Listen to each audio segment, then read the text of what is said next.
The latest condition on the Browns' defensive players, will they be back this week? Guardians know who their postseason opponent is, and Cavs prepare for their preseason. Hello, everyone, with another edition of Magnolia Clubhouse Sports Report. He's Scott Treller, that's Dexter Lowe, I'm Keith Lakewood. We'll first start off with the Cleveland Guardians, as we now know who the Guardians will face this weekend as the Major League Baseball postseason begins in earnest. They will face the Tampa Bay Rays, and we do have a schedule for the 3 playoff games.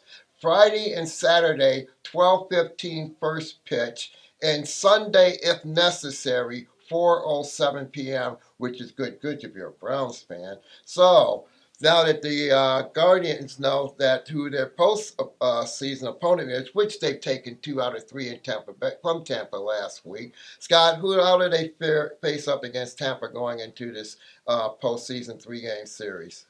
Well, this is going to be one of those series where it could go either way. And Shane Bieber will be on the hill for Game 1, and Tristan McKenzie for Game 2. And if Game 3 is needed, Cal Quantrill. And if the Guardians should go far in this, if they should get to the ALDS past this series, it will be Aaron Savali for the first game. Dexter, Guardians 92-70. Everybody thought that this year was not going to be a team, but the Guardians surprised a lot of people by clinching the American League Central Division title. Your thoughts, Dexter? You could name me as one of the guys surprised also. I didn't even think the Guardians were going to finish with a 500 record. So I'm very, very happy, and I'm very, very excited about the future. And what makes me even more excited about the future is the best 4 prospects they have is still not on a major league level. And they already is a good baseball team.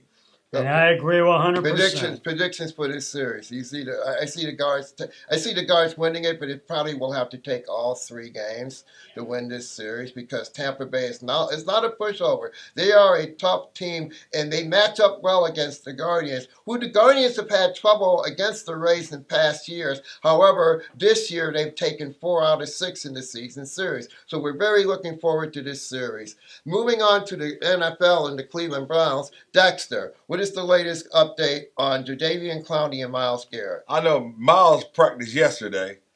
Clowney was not on the field, so he's a game time decision, and hopefully we'll have. What exciting is that Greedy Williams should be back for Sunday's game also, so that should solidify the defensive backfield even more so.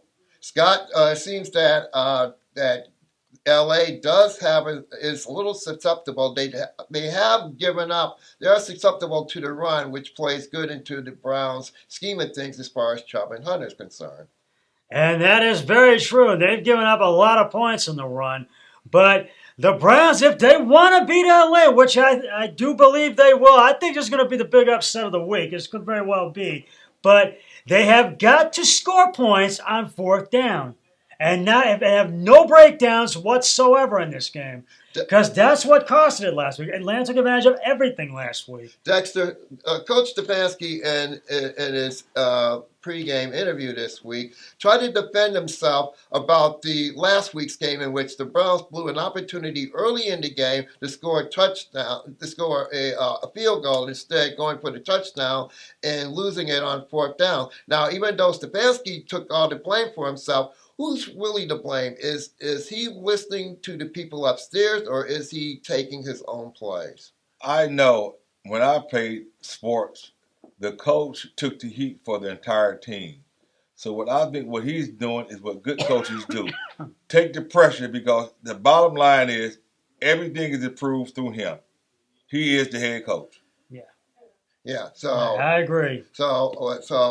Well, we will. This will be an interesting game as Justin Herbert and the high-powered LA Chargers come into First Energy Stadium for a 1:00 showdown, and maybe after a Browns win. Well, if the Guardians are playing, well, if perhaps maybe not, we shall see. Moving on to the NBA, where the Cavs are getting set for their first preseason play as they travel to Philadelphia to play the 76ers. Scott, with Donovan Mitchell in the lineup, how do you see the Cavs as they prepare for the regular season? Well, actually, they played that game last night, as a matter of fact. And they lost in their preseason debut 113 to 112, but it was a good debut for Donovan Mitchell, who had 16 points, 2 rebounds, and 5 assists. And Darius Garland looked good as well with 12 points. And I believe 5 rebounds and 4 assists. And 4 assists, yes. Yeah. And also both Dean Wade and Sherry Cooper had both had 11 points last night. So, but I mean, the ball moved around well, and all players were involved, but it did fall 1 point short.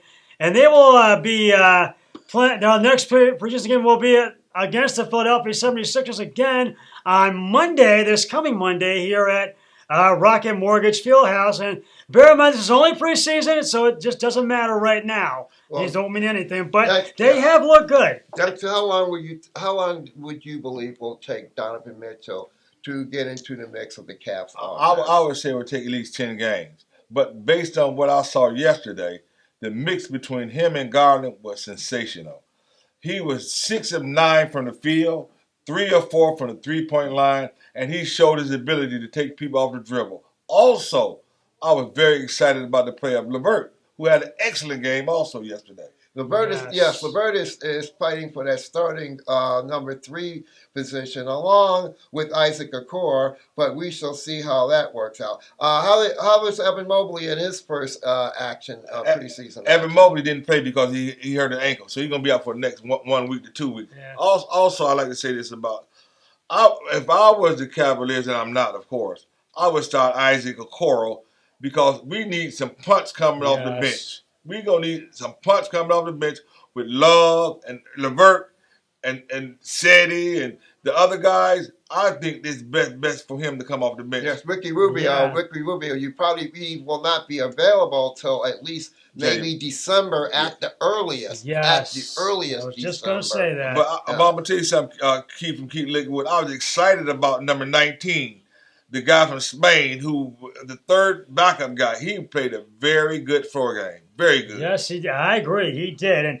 And they scored a total of 63 points off the bench, which I thought was really good last night. Well, the key to the Cavs' success last year was their bench play, as Kevin Love was in the running for the 6th Man of the Year award last year. Yes. So I expect to have another productive output from the bench this year, as JB has solidified at that bench in later years, with Chetty becoming a seasoned veteran, and so is Kevin Love, as he had probably his best year since last season, since 2016. You're right, Dexter, since 2016. I agree. So as far as the outlook for the Cavs, things look pretty promising as this preseason gets underway. And Keith Lakewood also, Robin Lopez looked good as the backup center yesterday too. He really did.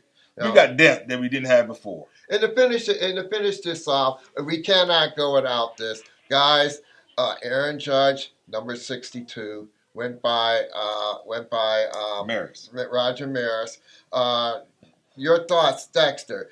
Do you think that this record should stand, or do you think that the records of Barry Bonds and McGuire should stand? I believe that Judd is the leader in the American League in home runs. Really, it's no longer American League or National League because they play each other now. The home run leader is Barry Bonds with 73. People talk about the steroids. Well, the pitchers have steroids too. Yeah. So if you're going to talk about the one, you got to talk about the other. The record in baseball is 73 and not 61. Well, this will be a controversy that will, I guess, for the short run, will not be resolved, as there will still be a discussion on who is the legitimate home run hitter in baseball. And with that being spoken, that was the final buzzer for this week. I'm KIL, and Scott, Dexter, both of you, ended as we always do. And as I always say, always remember, be a team player, each and every day in every way possible. So long, everybody. 3, 2, 1. We're